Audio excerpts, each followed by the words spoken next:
Grab you a cup of coffee, and today we are going to be talking all about our summer semester goals for 2024.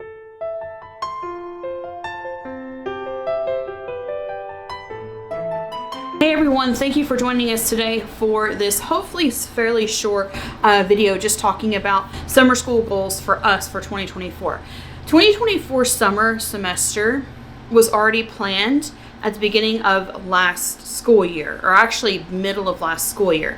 So summer semesters have to be submitted through our umbrella school by the beginning of the spring semester of the fall or the previous school year. So the 2022-2023 school year, we had to have our 2023-2024 full school year planned out, and that included summer semester classes. The only exceptions are if your child fails a class, or if you feel like they're struggling in a class and need additional time to complete it. Those kind of things actually do add to that. But if you're planning on full on doing a full course that is not taken during the previous 2 semesters, then you have to have that submitted prior, because that's part of your full school plan. I will also emphasize here, we are not required to do school year round. There are other places around us that do, and there are lots of homeschool moms that actually do, and I'll get to some of those pros and cons here in a minute. We are not required to. One of the reasons why we decided to do year-round homeschooling was, number one, we live in an area that during the summer becomes extremely humid, like 95% humidity with 90-degree temperatures. So there are days that it is incredibly uncomfortable to go outside. It literally feels like you walked out of a pool and it's swampy, muggy. It's horrible. So there's days that it's too hot to even be outside. Whereas in the fall, it is beautiful here. So I was talking to another homeschool mom, and she does the exact same thing. I love taking care of classes in the heat of the day in the summer than to take more time off in the fall for our family. So that was one of the reasons why we did it. Number 2 was my kids personally found that doing math year round actually helps them to retain the information better. I'm not saying you can't do it if you don't do it that way. This is for our family personally, finds that doing the math year round actually helps. Now, are all of my kids taking a math class this summer? No, but they are doing some math things through the summer to retain some of the information that they have learned through the school year. Another thing for my high school students of doing summer school is it takes 1 credit off of their fall and spring semesters, which means 1 less class that they have to do, and instead can do an elective that either A, goes towards what they're going to be learning in college or career, or B, it just gives them some more time to just be kids and not have to do school 10 hours a day. So those are kind of the pros of it. Now the cons are, yes, you are required to do 45 in the state of Tennessee. You're required to do 45 days of summer school, which is kind of seems hypocritical in our area, because the summer school in our area is only 1 month, and if you count 5 days a week, that's 20 to 25 days. But I don't know how they do it, but theirs is they don't have to do days. We have to do 45 days, and we have to do 2 hours every day per subject. Also, some other things for con is, if you are not graduating in 3 years, you can only do 1 summer class each semester, or one summer class each semester. So last summer my oldest took Spanish 3. This summer she's taking Spanish 4, but she can't take anything else. That's it. She can only take that 1 Spanish 4 class this summer. We'll get to more of that in a minute as well. My rising 9th/10th grader, because she's only doing 1 semester of 9th grade, and then she's doing 2 semesters of 10th grade for spring and summer, is allowed to take up to 3 summer classes, 2 hours a day, or 2 hours per class, because she's an AP student and she's graduating high school in 3 years at age 16. So there's some fluctuation there, and it honestly just depends on the student. She wants to graduate early. Honestly, we've held her back more just because I wanted her to be able to be involved in youth activity or children's activities at our previous church, where she was really integrated into the children's program there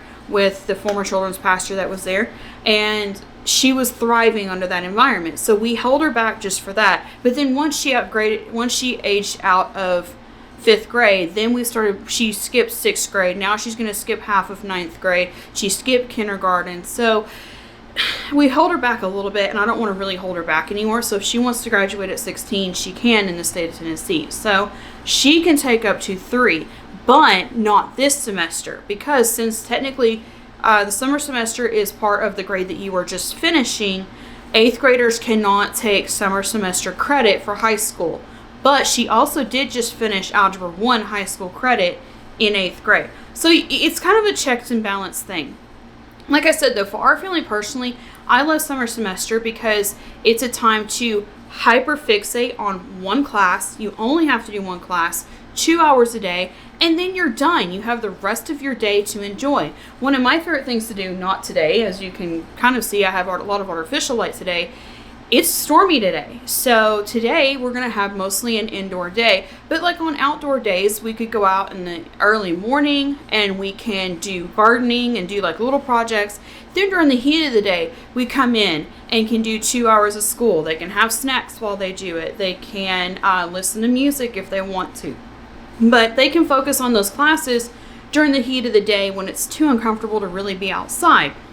And they can come in, cool off, get some Propel or whatever they need. So let's talk about our personal goals for summer 2024. The other thing about this semester was we found out in February that we're taking this huge road trip at the end of our summer, and technically overlaps our summer semester by a couple days.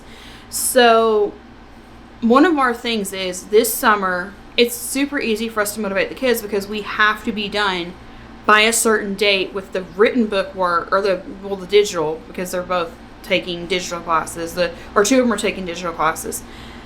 And then we're heading off. We're doing the biggest road trip we have ever done.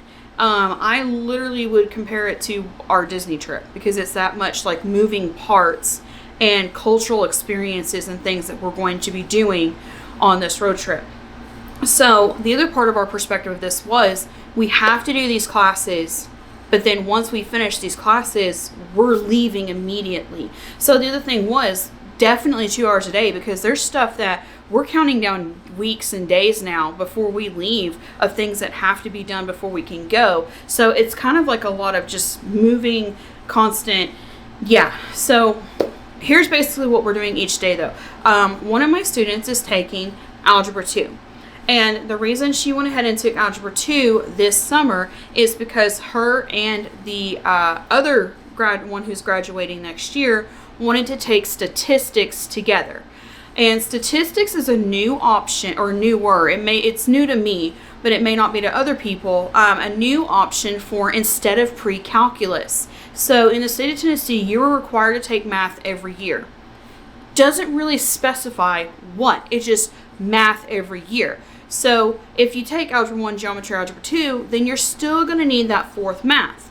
Well, we found that statistics is actually more beneficial to real world than pre-calculus was. There are some careers that if you're going into college, you need that pre-calculus. Okay, fine. But we found that for what my 2 are doing, statistics was a better fit because it teaches you how to read graphs in Google Docs, Google Sheets, compare and contrast those things that you need for like real world, and also like for personal finance. Even before we took personal finance, Matt and I myself use like Google Sheets, Google Docs to track budget, meal plan, things like that. So reading graphs and plugging them all into a digital program, we feel is a life skill that is necessary for them. So I'm really excited for them to be able to have the statistics next year together.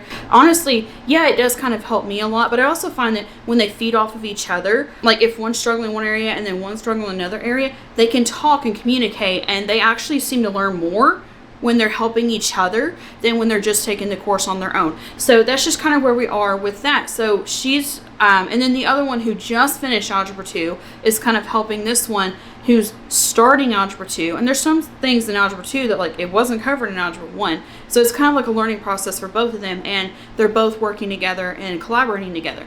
So she's taking Algebra 2, and then the other one, like I said, is taking Spanish 4 through Duolingo. And with Duolingo, she's advanced enough into Duolingo that it is a Spanish 4 class. She now is in the point in Duolingo where she has to speak into the computer and articulate exactly how it is spoken. And if she's one syllable off, it will say, sorry, didn't understand that, and make her re-say it. So I love that she's progressed to that point in Duolingo, and she's really doing well with that. My rising 10th grader has decided to do guitar. So because she took some extra core classes for 9th grade, she didn't really do a lot of electives that she wanted to do, and one of them was guitar. Well, she also didn't receive the guitar until halfway through the school year, or through, well, technically for us, halfway is different because we do 3 semesters. So beginning of the spring semester was when she received the guitar. So we couldn't count it for 9th grade, but we could do a summer course with it. And allowing her to do it for credit for summer course allows her to do a second musical course for it for this fall, and allows her to be able to take photography, which is a class she's interested in. And after we come back from our massive road trip and all the footage from that, I will do videos talking about what we're doing for 2024-2025 school year, including having 2 12th graders and technically 2 10th graders, because the 4th one is taking 1 semester of 9th grade and 2 semesters of 10th grade. And we'll get through all of that later, but I'm really excited to share all the vacation footage with you that we will be capturing along the way, Lord willing. So yeah, that's basically it, is pros and cons, why we decided to go with it, why the kids are happy doing it. And like I said, this year they've got that trip to look forward to, and as they're seeing us kind of plan it in the background while they're doing school, it kind of motivates them too, of like, okay, I'm going to work on this while mom's getting this ready for the trip, and then, you know, siblings are doing this, and it gives them something to look forward to. And I find that this summer semester, they have been more encouraged to do those summer classes. But that's it for today's video. Thank you to all of our members for supporting this content and allowing us to continue making videos. And thank you to every single one of you who watch those positive comments and subscribing. And we will see you next time.